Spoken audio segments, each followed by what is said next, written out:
You are listening to an Atomic Broadcasting production, so sit back, relax, and enjoy the feature presentation. And remember, do your part, such as like, comment, rate, and don't forget to tell a friend to tune in for an Atomic Time.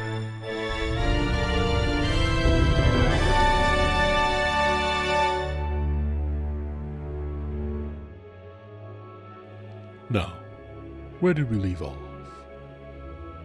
Ah, yes. Uvaer and Val teleported across the continent to the dwarven citadel of Tar Kazmuk, where they were stopped by a suspicious guard.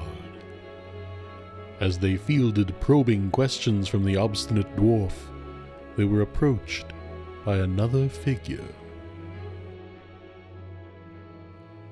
Hey, welcome everybody! That's not how we start these. No, it isn't, but not every day am I so excited to introduce our guest. I'm throwing everything off. I'm so sorry.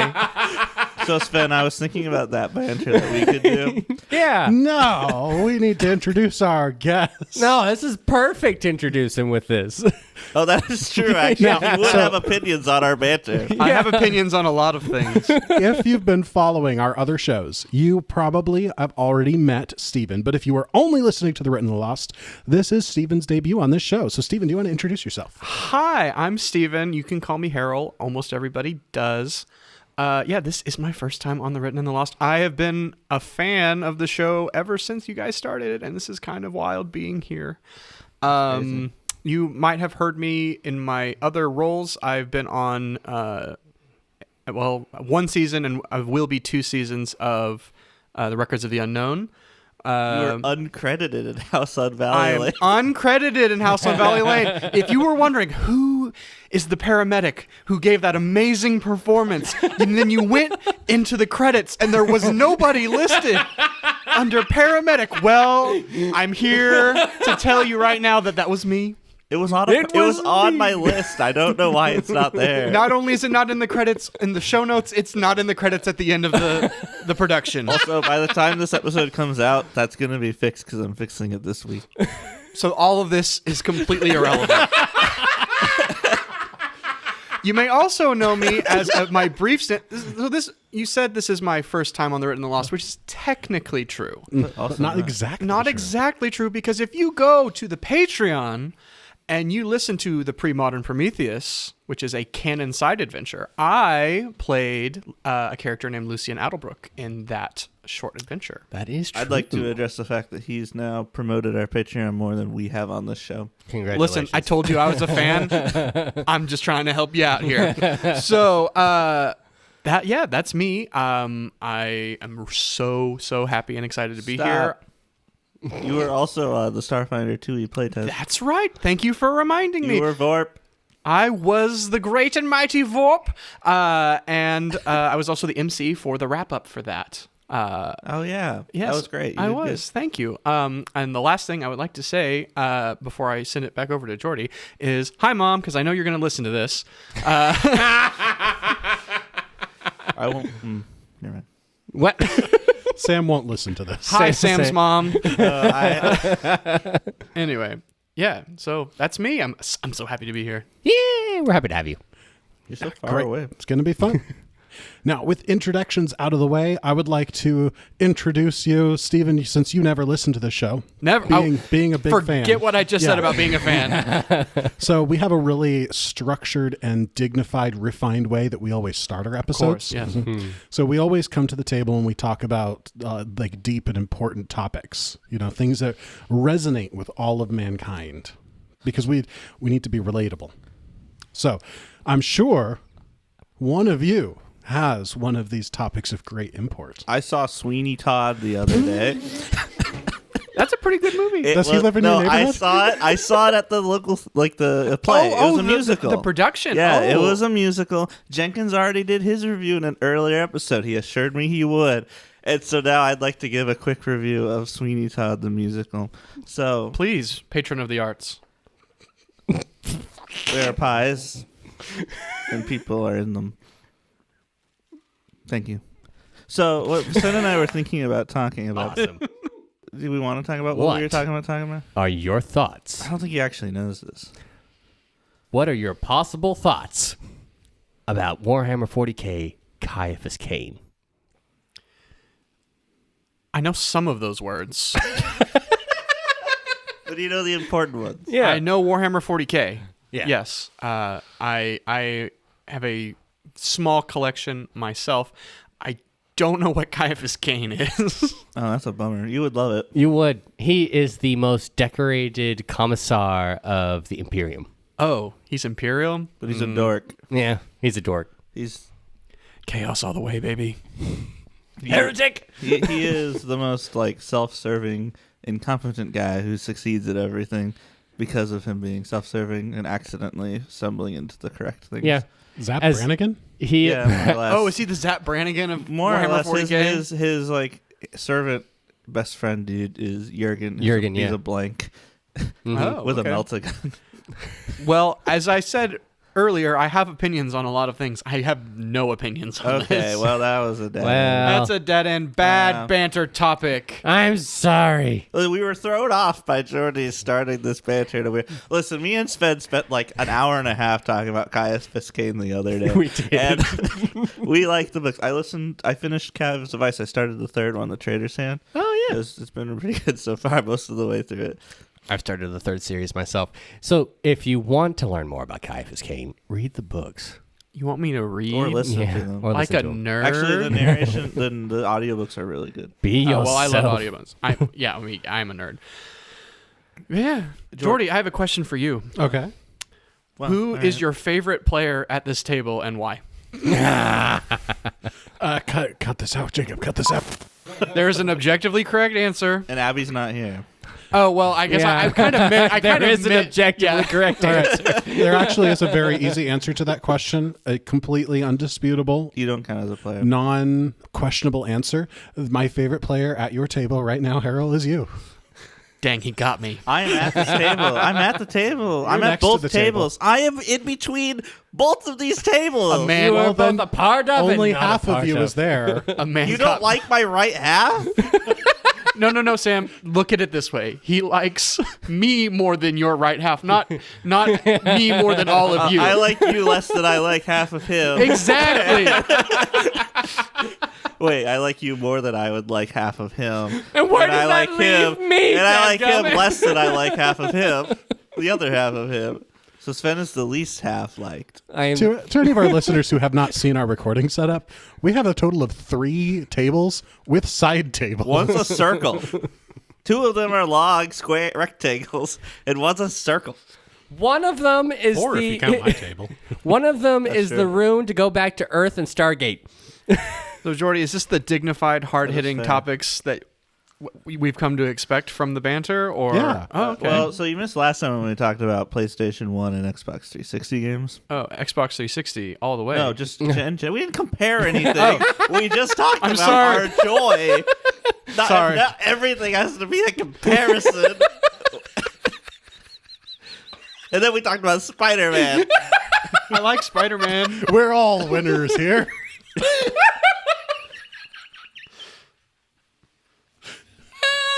Get rid of him. I don't want him here. We broke Sven. I'm just happy to be here, guys. I don't know what to do. I do. I'm going to start looking back and forth between your papers again. I thought this would be easier with less people, not harder. And at that moment, a new figure approaches, clad in a similar shade of blue as this dwarf that you've been speaking with, but with an entirely different aspect to her bearing and dressed very differently. Steven, would you introduce your character? Yeah, so approaching Val and Uvaer is a human woman, middle-aged. As Jordy said, she has the blue sash and the silver pendant, but she is wearing a full set of heavy plate armor. Slung to her back is a tower shield, and she has a warhammer kind of hung at her side. You might notice that she's wearing kind of circular spectacles that keep sliding down her nose, and she's pushing them up as she walks up to you. Her hair is kind of wavy in a messy bun, and she'll walk up and say, what seems to be the problem? Oh, Delilah, these two had just arrived through the teleporter circle, and if I may say, they're mighty suspicious. Let me see their paperwork, please. And he hands the paperwork over. Also, it was 3. My cigarette is here, too. These 2 people and a bird. The bird's not on the paperwork. It's right there, sorry, page 3. Oh, I almost forgot to put it in. I wrote it on the back. I see. Well, this is highly irregular. You're Val, Yes. and you're... And she reads Uvaer's name and pauses. Uvaer Starkwind. Yes. Not the Uvaer Starkwind. He frowns for a moment, like trying to figure out what you meant by the Uvaer Starkwind. I am the only Uvaer Starkwind that I am aware of. Are you... Is there someone else? She leans closer to you as if examining you. Her eyes maybe looking a little bigger thanks to her glasses. How old are you? You see this look of befuddlement. I'm sorry, that's rude. If you I'll look... take responsibility for them. Oh, it's your funeral! And he just like chuckles and walks off to a desk. and you look back and Uvaer is pointing at his paperwork where it has his birth date. By the stars, it is you. How? I'm sorry. I'm being rude. My name is Delilah. Hello, Delilah DeGray. You can call me Del or Deli or Delilah, whichever you want. I've been, as you might have noticed, I'm not a dwarf, which... Clearly. But they've been very welcoming to me here at Tarkazmuk. But I've been studying to be... I'm a Blue Warder, you see. And I had to take a lot of courses in order to, really integrate here. And your books are in the curriculum. Uvaer, And to my knowledge, have been for some time. he also frowns. I didn't realize that they would go so far. I wrote those over a summer when I was teaching at the time.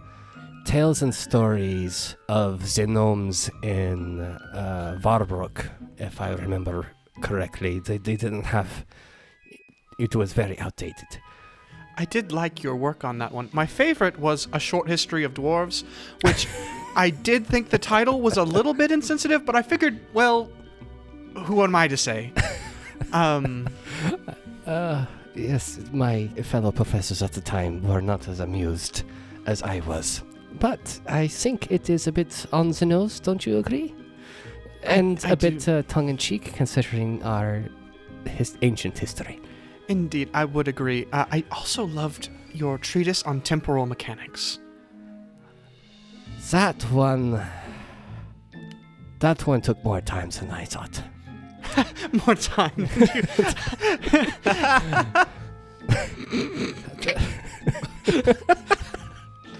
As Val laughs, it's almost as if she's realizing you're there for the first time, even though she did acknowledge you before. But I'm being rude again. Hi, I'm Delilah. She'll hold out her very armored gauntlet of a hand. Hi, Delilah. My name's Val. She kind of looks back over your papers. What brings you back and you to Tarkazmuk? I'm actually here to meet old acquaintance, Orvus. Jordy, does that ring any bells for me? It does indeed. Delilah, you know Orvus as a particularly troublesome tenant. He's got one of the, apartments essentially in the library, rented out for his study, but he is constantly making some minor, some major violations of his lease, and you have to continually keep coming up and serving him papers of like, stop doing that, you're not allowed to do that. Orvus, huh? He reads your expression that went with the tone. I see that he has not changed too much in his ways. He is a thorn in my side. But he is brilliant. And I am here for one of his latest creations. I see. Well, I can take you to him. On one condition. What? Maybe you can convince him to behave himself a little bit better than I can. Since you know him, apparently. I just ask that he stop lighting things on fire. That's the big one. That sigh that he just did, you can see carries many, many years worth of, oh no. Fires in a library. Not good. I am aware. Trust me, I am aware. I spent my time as well putting out his many experiments. I will endeavor once again, to at least try and get him to contain it in somewhere else. That's good enough for me. Val's now just thinking, is this why he said there might be harm that comes to us? Is he still living in the upper lodges near the library? Yes, if he was elsewhere, he wouldn't be my problem. What? Why is he your problem? What do you do with the blue sash? Oh, I'm a blue warder. We take care of the library here in Tar Kazmuk. Normally, it's a dwarven organization, but occasionally they do allow others to join. I was very fortunate to make it in on my merit. Cool. But I am. Thank you. I'm on the lower ranks, so to speak, and so dealing with problems that other people don't want to deal with falls on me. And dealing with people like Orvus is one of those things that the higher-ups don't want to deal with, so I'm the one that gets to do that. He must be getting up there in years now, surely.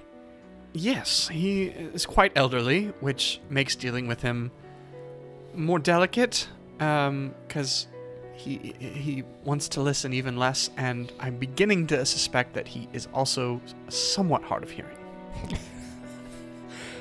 Then I see that much has not changed since I knew him. He was such a rambunctious youngster when he was my student. Yeah, you see, and that brings it back to your age, which is fascinating. You don't look a day over, what, 200? It is genetics. Clean living, I suspect. Well, There are many mysteries in this world, and this is definitely one of them. Now, if I remember right, the lodges were that way, yes? Yes, you're correct. Right this way, I'll lead you.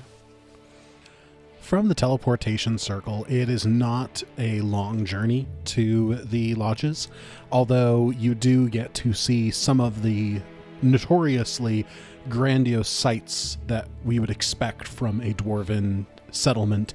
You'll travel over like a balcony that overlooks a 300-foot drop into a cavern space, where down below there's just people milling about like ants.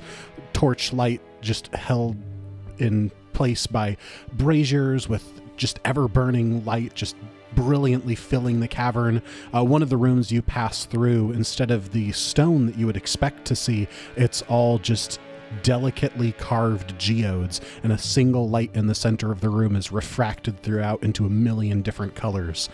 But before long, you find yourself moving up into the less grandiose portions of the library that is rented out to researchers such as Orvus, and approaching his door. I will say through all of that, Uvaer, Val, you're the only one that could notice this. It's true. Uvaer seems a little different. I suppose in only a way where somebody who this is their home, he's comfortable here. In fact, through this whole thing, he's actually been giving little tidbits of history of when was this made, how is this made, who made that, what was this atrium originally for, what has it been repurposed to, like almost like a tour guide, but in much more detail than any tour guide could probably give you, save for a very few. Unasked.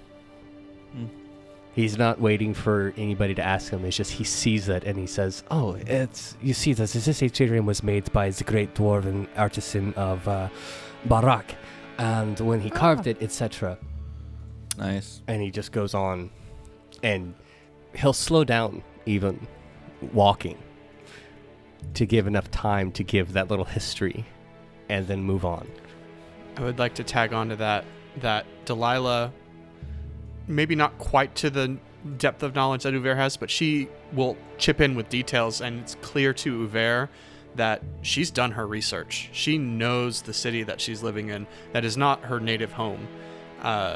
So you guys can have maybe a more detailed discussion of, oh yeah, this dwarven artisan, he also worked on these other buildings that, so. And actually in that, Uvaer will mention, then you read my one book. I've read all of your books. All the ones that we have anyway. Have you worked on any more? Several. Well, I know I mentioned this one before, but your treatise on temporal mechanics, in that you were discussing, theoretical uses for chronomancy. Did you ever do any more with that? Did you expand? Oh, time stuff. That's what that means. Cue me, Sven, looking at the GM. Uvaer, I didn't know you wrote about time. Well, he did. It was all very fascinating, but completely theoretical. And in the treatise, he said that nothing had ever been achieved, but that all these things were possible. And I was just wondering if, since that was written so long ago, if maybe you'd worked on it some more. I wonder you and Alward get along so well. Alward, another one of your friends. Oh yeah, he's a friend of ours, helping us do our thing. He's somewhere else right now, though. They both talk about books and high concepts that I don't always understand. Oh, I think I'd like this, Alward. Most people do. He's a really nice guy. Oh my god. Yeah.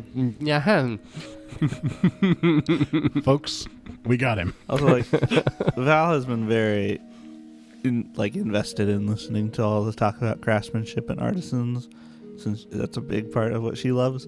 So she's also just been super excited listening to everything. Help. So, Sven, Uvaer does not remember that book. Okay. That's why I didn't tell you about it. I thought that you read treaties in their temporary mechanics. Oh, yes, I've read that, but that's not what I'm talking. I did think the titles being that similar was odd. Was that an intentional choice? Uvaer gets a troubled look. Yes, that is odd. Very odd. And he trails off for a moment as we arrive right in front of his door. As you arrive, the door to the lodge is, as you would expect, normal. It's a stone archway with a double stone door, and what you, Delilah, did not expect, although you're not surprised to see, is a shimmering force ward over the door. Not approved by the Blue Warders. By the stars. Mr. Orvus! This shield was not Approved by the warders.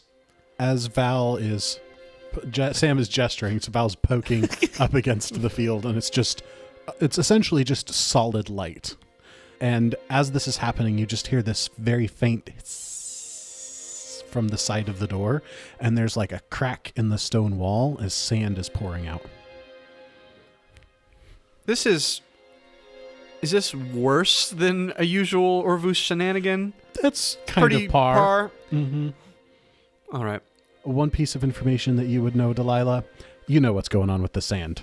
Oh, I do? What is going on with the sand? Orvus does not really... He doesn't really enjoy the normal material ways of having a human or a dwarf who stands guard at his door. He has a sand elemental that stands guard at his door. So as this sand is pouring out from the crack, it's like slowly beginning to form itself into the shape of a short, somewhat dwarf-like humanoid. I hate sand. Hello. Well, hello! Hi. Hi, it's me, Delilah. Remember me? Charming to see you again, Delilah. I need to speak to your master, please. You'll have to say the password. It changes every 5 minutes. Every week, thank you. It feels like 5 minutes. Well, I can't help it that you guys don't live as long. Casual racism. Serendipity. No, my name is Porail. I think she was guessing the password, Yeah. Boreal. Oh, no. Hi, Pariel. Hi. My name's Val. Hi, Vile. No, Val. Oh, Val. Vile. Val? Val. Vile Val. No, just the one word. I don't have a last name. Boreal, could you maybe deliver a message to Orvus? I could give you a hint. Give me a hint. All right. Get ready. Obsidian's arrival, still brilliant in its gleam. Prismatic fragments fracture fire in a shattered stream. It's a diamond. And ember, no. Listen to the rest of it. Ash and ember frozen within its glowing core. Light reborn in secret hues, splendid evermore. What am I? So you're saying it's not a diamond? It's not a diamond. Hold on, let me pull out my fictional geology. Was it glass? Well, it references fire and ember twice. Can I roll crafting? So the way I would like to do it is essentially, as you guys go, if you're not figuring it out, then I'll prompt things of like, here's something your character could know, and just give you clues from your character's knowledge, if that makes sense. Yeah, sure. I mean, it seems clear to me that it's a gemstone, Yeah. probably. And fire makes me think red, so I'm ruby? No, Oh. Ruby was last week. You're right. Obsidian's made from lava, right? But it's Obsidian's rival. Yeah. Still brilliant in its gloom. Lapis lazuli. Nah, that's not right. Oh, no, but that would be really hard. Ooh. Oh, it's a rock. Well, you funny. Thanks. I try. Well, it's not flint. Ash and ember frozen within its... That's why I was thinking like glass, because glass has frozen like fire and sand, but... Like reborn in secret hues. I need help, Jordy. Yep. All right, so Delilah, without any checks, you would know that all of these clues are made up by Porail. That Orvus has tasked him with the security of the door. Riddles was his idea. But the rule that Orvus gave him was only let people in if they're going to be interesting to talk to. So the riddles is Porail's way of trying to deduce if somebody's interesting enough. So that's your first clue, is this would be something that Porail, an earth elemental, would think of as a riddle idea. I will convey that, at least to Uvaer. But Val's standing right there, so I think she would... It's okay, she doesn't notice. All that right. you're ignoring What's her. an earth elemental's favorite snack? Dirt? That sounds like another riddle.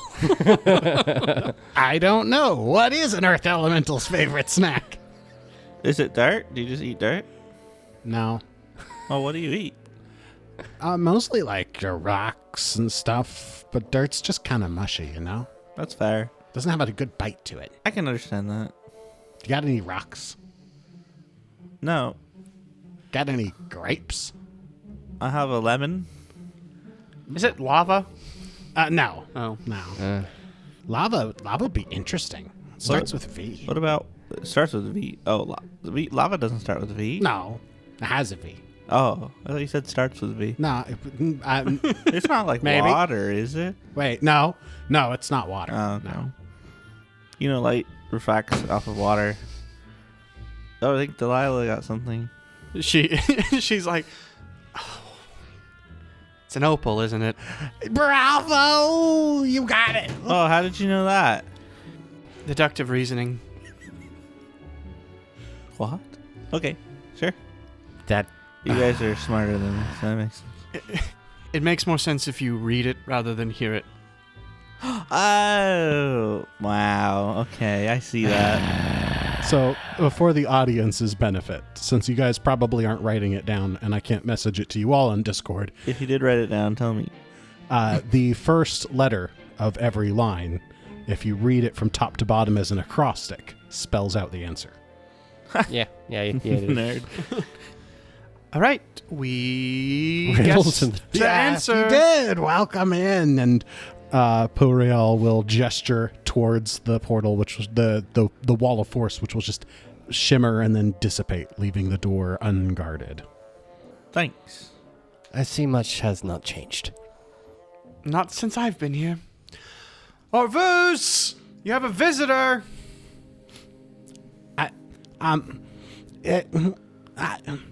He's been pretty quiet the last few days. Have you... See you Out later. on my way, please. And he walks in. I'm just standing here. Thank you for the fun time. Oh, my pleasure. And as Uvaer walks forward and opens the door, you're all hit with this just wave of intense hot air, like you've just opened the door into an oven. There's a fire in here. Yep. Should have known. There are chandeliers and sconces on the wall, but they're all burning with like this fuchsia pink flame. And in the center of the room stands a dwarvish figure who is just on fire. And that is where we'll end this episode. I knew there snap. was a fire. Uh-oh. Expect he was the fire. The We dwarf was on didn't- fire and it wasn't my fault. We didn't start the fire. It was It's burning since a while was time. Yeah, the fire. Oh, Bruce did it. And the hero point for today's adventure goes to Harold. me Yeah. because I'm the only one that has room for it. No. No. For being We a would- good No, I mean, we- that's true. That's we- very true. We but would never no. talk down to you about this off mic. Yes, never. It never would have been reluctantly accepted. It Cool. feels Well, great. it feels surprisingly bad, but I'm gonna take it anyway. They are useful, after I all. mean, yeah, I like this one that I got. I will save it for later. Don't worry, Yeah, just well, like the rest. despite being the only option, thank you for choosing me. You're welcome. Buddy. I'm gonna go contemplate existence until I can figure out why this dwarf is on fire. This dwarf is on fire. And we'll see you all in the next episode. Don't worry, just like the rest of us, you will use that to reroll a die. Probably. Yep. This has been an Atomic Broadcasting production. If you enjoyed the show, make sure to give us some support by liking, commenting, and following. These things really do make a difference in getting the word out and helping our community grow. Also, make sure to check us out on Threads and check out the Discord server, where you can chat with other fans and discuss all the recent developments and happenings. Links to all these good things in the description below. The Written in the Lost is an original story that uses trademarks and/or copyrights owned by Paizo Inc., used under Paizo's fan content policy. Atomic Broadcasting and The Written in the Lost are not published, endorsed, or specifically approved by Paizo. For more information about Paizo Inc. and Paizo products, visit paizo.com. Hope to see you all in the next episode. Until then, have an atomic time.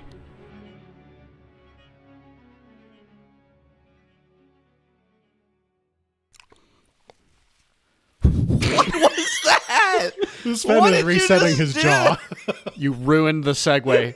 Sven, this was my first Written in the Lost segue, and you ruined it. That's every Written in the Lost segue. Welcome, you've had the real experience of a Written in the Lost segue when Sven's like this. Every segue.